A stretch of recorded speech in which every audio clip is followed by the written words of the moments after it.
Alors nous recevons en moyenne 200 dossiers, des années un peu plus, des années un peu moins, et nous sommes très rigoureux dans notre choix. Par exemple, cette année, je crois que nous avons reçu 190 dossiers et nous avons retenu que 34 artistes.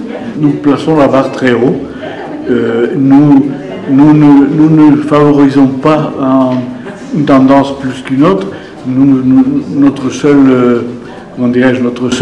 critère, c'est la qualité, c'est-à-dire que les œuvres doivent être de belle qualité, doivent être créatives, doivent avoir un niveau pictural intéressant, et c'est sur ce critère-là que nous choisissons les dossiers, tous ensemble dans le jury.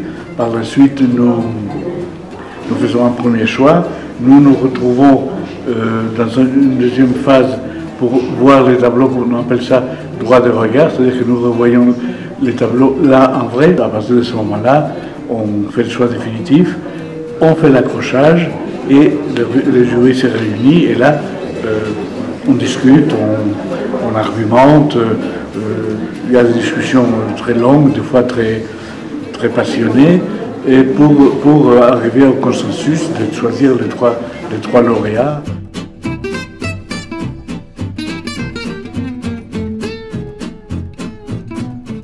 Quand on a commencé, à l'époque, on a remarqué cela, il y avait une tendance beaucoup plus au non figuratif. Nous avons l'impression au jury que la peinture actuelle est redevenue plus figurative qu'elle ne l'était à un moment. Et on peut le constater dans ce 28e Grand Prix. Il n'y a, je crois, que 3 ou 4 peintres non figuratifs. Tous les autres sont figuratifs, même des fois très figuratifs, comme celui qui a remporté le Grand Prix. Alors c'est une évolution qui s'est faite petit à petit, qui correspond, je pense, à l'évolution de la peinture contemporaine en France, en tout cas.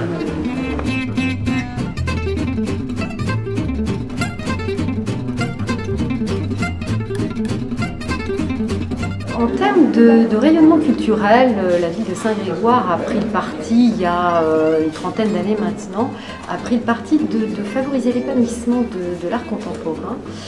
Et c'est au travers le Grand Prix de peinture de la ville de Saint-Grégoire qui a pour vocation de favoriser l'émergence de nouveaux artistes qui sont peut-être les grands talents de demain, mais aussi de confirmer la renommée d'artistes connus nationalement, voire internationalement. Le Grand Prix de la ville de Saint-Grégoire, dont nous vivons actuellement la 28e année, s'est enrichi d'un fond artistique de grande qualité. Le fonds d'art contemporain fait bien sûr partie intégrante du patrimoine de la ville et nous en sommes très fiers.